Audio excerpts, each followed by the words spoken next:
Bem-vindos a mais um vídeo do canal Conhecimentos da Humanidade, e hoje é dia de fazer uma análise psicológica do conto do Barba Azul, apoiado em duas grandes mulheres maravilhosas.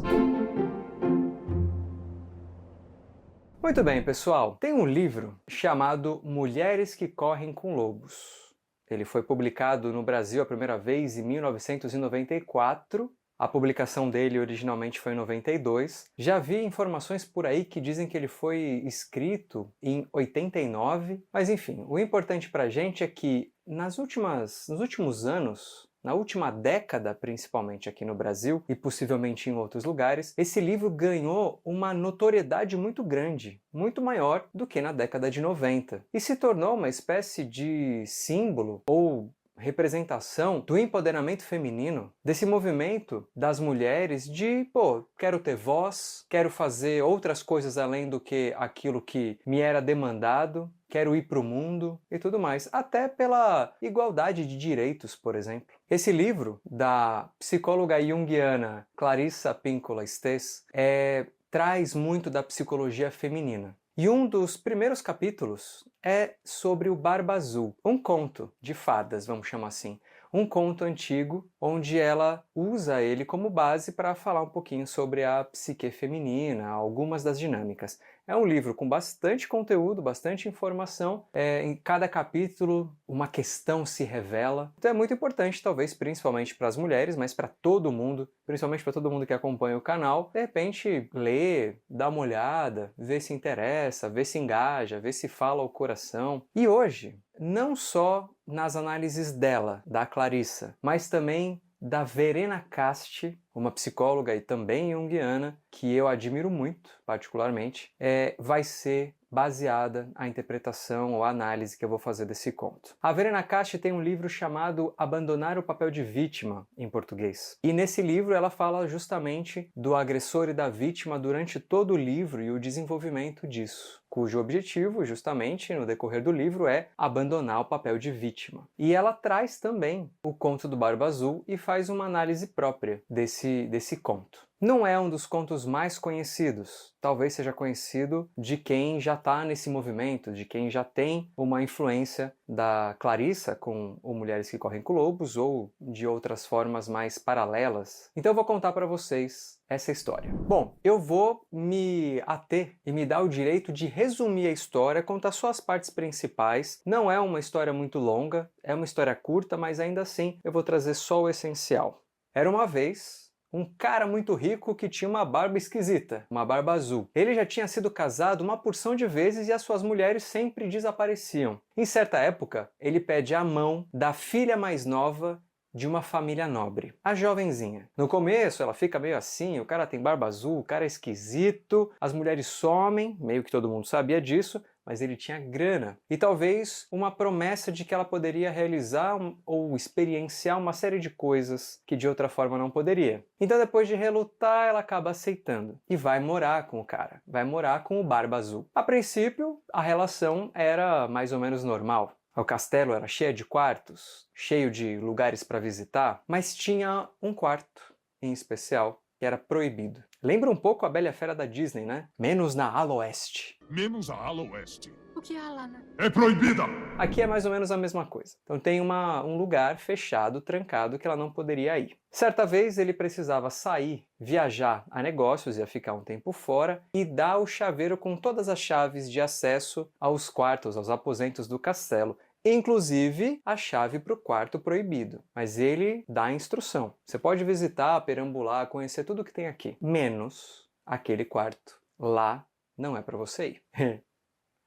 Ele vai embora, e onde é que a gente quer ir? No que é proibido, não é assim? A gente sabe que é assim. Não faça tal coisa, aí você nem queria fazer, agora que você é proibido de fazer, você quer fazer. Não é muito essa a interpretação, a gente vai ver, mas isso acontece, é natural humano, né? Não pensa no diabo que ele aparece, caceta. Você vai pensar, né? Então, ela até vai em vários lugares, mas a curiosidade, a vontade é maior que ela, e ela quer dar uma espiada no que tem nesse quarto. E ela abre a porta e espia lá dentro. E o que ela vê é uma visão aterrorizante. Ela vê o corpo das outras mulheres do Barba Azul lá. E ela fica com um sentimento de horror. E fica tão desconcertada e tão nervosa que a chave cai no chão ensanguentado e suja e mancha a chave com esse sangue. Ela fecha rapidamente, tranca e depois vê a chave ensanguentada, tenta limpar e não consegue. Não consegue tirar a mancha. Eventualmente, Barba Azul volta. Ela devolve o chaveiro para ele. E ele imediatamente percebe que tem algo diferente na chave. Tá manchada de sangue. E aí ele fica putaço. E ele fala, você quis ir ver? Agora o seu destino vai ser o mesmo que o delas. Ela, desesperada, implora por compaixão, implora por sua vida, e ele é irredutível. Então ela pede pelo menos um tempo para se preparar para o seu próprio fim. E ele concede meia hora. Vai lá fazer o que você precisa fazer. Existem muitas versões dessa história, principalmente daqui para frente tem adaptações e versões, eu vou contar de uma forma geral. Esse período que ela tem para se preparar, ela sobe no alto da torre do castelo e clama por ajuda, inclusive consegue mandar uma mensagem para os seus irmãos. Ela tinha 2 irmãos e uma irmã. Lá no topo desse castelo, na torre, ela tenta falar com a irmã não consegue ajudar muito e começa a ficar desesperada até que finalmente Barba Azul vai buscá-la. Já passou a meia hora. E quando ele está prestes para executar, os irmãos aparecem e salvam ela. Matam Barba Azul e ela vira herdeira. Ela herda a riqueza do Barba Azul e assim consegue tanto a paz quanto a sua autonomia e independência. E assim termina o conto, que não é só um conto de terror ou mistério, mas é um conto que, assim como outros, a gente consegue interpretar e chegar em processos psíquicos, psicológicos, dinâmicas, inclusive sociais também incluídos, e é um pouco disso que eu vou falar para vocês nessa interpretação. Vamos começar com o vilão, que não deixa de ser um protagonista, mas ele é o vilão da história, o Barba Azul. Então, claro, ele representa o predador, uma força destrutiva, um tirano, uma força opressora. E como toda força opressora, ele tenta deixar o outro submisso, colocar o outro numa posição de submissão. Eu mando, você obedece e cala tua boca. Se a gente expandir um pouco mais, ele pode representar inclusive o poder patriarcal, que busca reprimir a autonomia das mulheres. Nesse caso, que busca reprimir a autonomia e a individualidade da sua esposa. Então, até determinado momento, tá tudo bem, com uma proibição. O que é essa proibição a gente vai ver daqui a pouco. Mas ele representa essa força de poder e autoridade que não deixa com que o outro, nesse caso a mulher, nesse caso sua esposa, fazer alguma coisa. Então ele está submisso a ela. Aqui é legal a gente falar que essas forças predatórias, ela não está só fora. Ela também pode ser forças predatórias internas, psíquicas, da própria vítima. E é interessante falar isso porque isso é apoiado, inclusive, no Mulheres que Correm com Lobos. A Clarissa, a autora, ela traz um pouco desse contexto. E, de certa maneira, a Verena Casti também. Então é interessante pensar que existe o predador externo, até social, mas existe uma identificação com esse predador que eventualmente pode até paralisar a vítima. Pode até paralisar porque se identifica de alguma maneira com esse predador. Então, nesse caso, é como se fosse uma força que age contrário à natureza selvagem e intuitiva da mulher. E aqui é o termo selvagem não como algo pejorativo, mas como a mulher selvagem, que tem todo um outro tipo de peso, um outro tipo de compreensão, inclusive presente no Jornada da Heroína, que também busca uma visão da mulher na jornada do herói, né, que talvez tenha os seus detalhes ali um pouco diferente de uma jornada do herói. Então, esse predador enfraquece essa força vital, essa potência toda, deixando ela quieta. Então esse predador precisa ser reconhecido. Isso é uma coisa importante. Então ele está ali, aparentemente não exerce nenhuma ameaça. A gente vai ver na próxima etapa que exerce sim, mas nesse primeiro contexto parece não ter muita ameaça, tem mais ganhos do que perdas, só que ele precisa ser reconhecido. O que nos leva para Barba Azul. A Barba Azul é uma dica de que tem algo errado. É algo anômalo, é algo que não está certo. Tem uma coisa fora do lugar. Causa até um estranhamento, e que se tenta passar por normal. Eu tô vendo essa dica aqui de que ele é um predador, mas não deve ser nada. Talvez seja mais ou menos por aí. Então essa barba é uma marca do seu poder destrutivo, que tenta ser disfarçado, tenta trazer a naturalidade, mas revela a natureza ameaçadora dessa figura, do próprio Barba Azul. A esposa, a protagonista, representa a jornada feminina. E aqui eu não estou falando só de mulheres. E aqui eu estou de novo trazendo aquele feminino como se fosse dual, né? Como se fosse o masculino ou o feminino, mas a gente pode expandir um pouco mais isso. Mas é importante eu falar de mulheres especialmente, já que existe essa conexão das mulheres com esse livro e com esse conto. Então aqui talvez seja uma conexão direta com a jornada da mulher em busca do teu próprio desenvolvimento psíquico e emancipação e maturidade e individuação. No início da história, ela é ingênua. Ela até tem ali um negócio, mas ela passa por cima. No começo,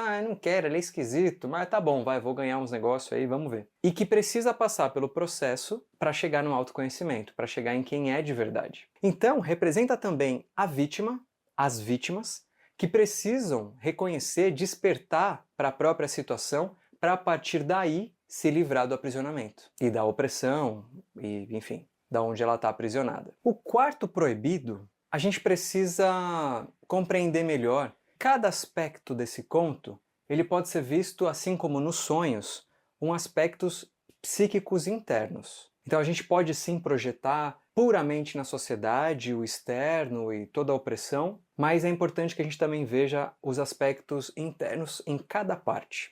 O que eu quero dizer com isso?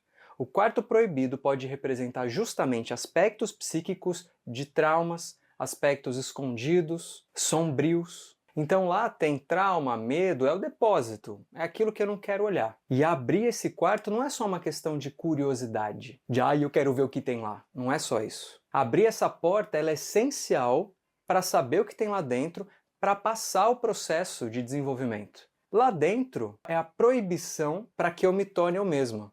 Um tanto de coisa foi morrendo em mim, foi ficando para trás e ainda eu fico sendo vítima de um processo, de um padrão, e que isso precisa ser lidado. Não dá mais para continuar sendo outra coisa. Preciso olhar para isso para reconhecer quem eu sou. Esses corpos podem ser justamente aspectos que foram devorados pelo predador. Então o predador me causou traumas. Esses traumas estão escondidos. Eu finjo que não sei. Eu olho e lá tá. Um tanto de coisa que foi devorado. Um tanto de coisa que ficou de lado. Que eu fui punida por tentar expressar, por exemplo. E sabe que tem uma frase em inglês, que eu aqui vou falar em português direto, que é esqueletos no armário. Geralmente se usa esse termo para falar que aquela pessoa tem esqueletos no armário. Tem alguma coisa errada com aquela pessoa. Tem alguma coisa... Eu não sei se tem uma associação direta com esse conto ou não. Parece ter, mas eu não sei se tem. Mas tem isso de... essa pessoa está escondendo algo, ou o passado daquela pessoa a condena. E aqui, eu vou pedir licença para fazer uma conexão a conhecimentos da humanidade, porque no meu armário não tem esqueletos, mas sabe o que tem? Camisetas da Insider! Sim, nesse vídeo que eu acho super importante para a emancipação de todos os seres humanos, para a igualdade, a gente também falar de outra coisa que mantém o canal podendo falar sobre essas coisas. Então eu quero agradecer a Insider mais uma vez por patrocinar mais um vídeo do Conhecimentos da Humanidade e um vídeo tão importante. A Insider tem camisetas tecnológicas maravilhosas que é anti-odor, antibacteriano, então não fica cheiro, a evaporação do suor ou mesmo de água, se você se molhou ali, é muito mais rápida do que o normal, é gostosinha. Não sei a época que você está assistindo esse vídeo, mas nesse momento está um calor aqui no Brasil que tá de rachar. As camisetas da Insider são maravilhosas para isso, meio que parece que regulam a temperatura corporal, é muito bom. A gente, como sempre, tem um cupom de desconto que você pode ou acessar pelo QR Code que está aparecendo aqui na tela, ou então acessando na hora da compra esse cupom aqui. Tem na descrição, tem no comentário fixado. Insider, muito obrigado. Eles têm uma série de coleções lá, femininas, masculinas, roupa grande, roupa pequena, curta, grossa, tem de tudo que é tipo, roupas de baixo, meia, tem um tanto de coisa maravilhosa lá. Eu uso, quem já me viu fora do canal aqui fazendo outras coisas nossas, já me viu com o Insider algumas vezes. Então é isso, aproveite e depois dá um feedback aqui nos comentários o que você achou, eu acho realmente maravilhoso. E agora voltando para o conto, fechando o armário, ou o cômodo que foi aberto, mas agora falando especificamente da chave. A chave é justamente o símbolo do segredo que está sendo revelado. Então, se existia algum segredo, esse é um dos momentos mais importantes simbolicamente. É onde ela, pela intuição, não tanto só por uma curiosidade vazia, pela intuição, abre a porta e vê o que tem lá. Se assusta, não é bonito, mas ela se depara com aquilo que precisa ser visto. É como se ela abrisse um portal para sua própria sabedoria psíquica. E assim ela reconhece finalmente o predador em sua vida. A partir do momento que ela se depara com aquilo, ela já entende o que está acontecendo. Ela já entende o que aconteceu com as outras mulheres dele. E esse ato de transgressão, então, ele é fundamental. O ato de transgressão, ele é fundamental para o reconhecimento disso. A mancha de sangue na chave mostra que, uma vez que a verdade foi revelada, uma vez que o conhecimento foi acessado, não dá para apagar. E é daqui para frente mesmo. É lidar com aquilo. Aquela memória, o reconhecimento, o predador saber o que aconteceu, faz parte do processo. É a revelação de que o mal existe, e isso não se pode esquecer. E muitas vezes o mal existe psiquicamente também, além de fora. Aqui seria algo como o ponto que não tem como retornar. É daqui para frente, não tem como não ver, né? O visto não pode ser desvisto, né? Então daqui para frente não tem como voltar. É o ponto sem retorno. O lado positivo é que daqui para frente é só transformação, é o reconhecimento de si. Bom, vamos pular direto para os irmãos agora, porque você tem a ameaça, o reconhecimento, tudo isso faz parte do predador querendo calar a vítima, escondendo um segredo, o segredo é revelado e agora ele quer calar a vítima, ela pede ali aquele tempo e aí finalmente os irmãos vão salvar. A irmã infelizmente não consegue ajudar, até tenta dar alguma esperança, dependendo da versão, ali ela fala, olha, eu tô vendo uma fumaça aqui na Terra, então talvez os irmãos estejam indo, não sei. Então ela tenta ajudar, dar uma esperança, mas quem salva são os irmãos. Esses irmãos a gente pode ver de diversas maneiras. Talvez uma das mais recorrentes, das mais comuns, é a força de apoio do externo. Então aqui a gente pode assumir, momentaneamente, que algo objetivo do lado de fora precisa vir ao auxílio daquele que está sendo predado, daquele que está sendo vítima de um predador. Então são recursos de vários meios. Mas, claro, toda boa interpretação a gente precisa considerar os aspectos da própria vítima, no caso. Os aspectos psíquicos, que são os próprios recursos dela. Os recursos internos para lidar com esse predador. Então pode ser recursos que têm a ver com a sua própria intuição, suas emoções, seu lado instintivo, selvagem, enfim, pode ser por aí também. O fato de ser homens, no fim das contas, pode revelar, inclusive, uma outra forma de ver o masculino. Então o masculino aqui é o predador, é a única figura masculina que se apresenta até aquele momento. A partir do momento em que eu tenho irmãos, que são meus aliados e que conseguem me auxiliar nesse processo de libertação, talvez seja justamente o ver o masculino como um complementar, como uma parte que anda junto com essa contraparte feminina. Aqui vamos entender muito mais como yin yang, necessariamente, do que como homens e mulheres, né? Eu falei recentemente sobre isso num vídeo de Anima e Animus, de uma forma diferente, mas também tem um pouco disso na interpretação da Chapeuzinho Vermelho, com o caçador, né? Primeiro o lobo, depois o caçador, essa transformação dessa figura.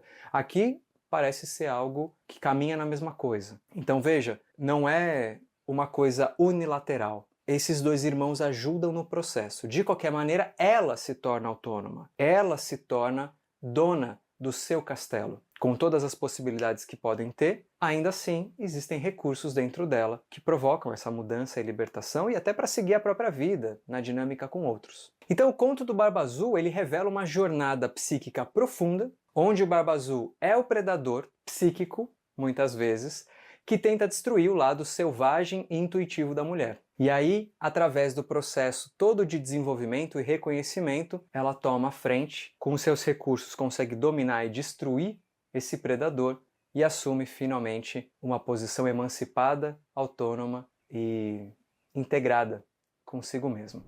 O que você achou? Tem outras visões? Quer complementar? Faz sentido na tua vida? Homens, mulheres, enfim, não importa com que você se identifique, deixa aqui nos comentários, eu quero muito ler todos vocês. Um beijo no seu coração e até a próxima.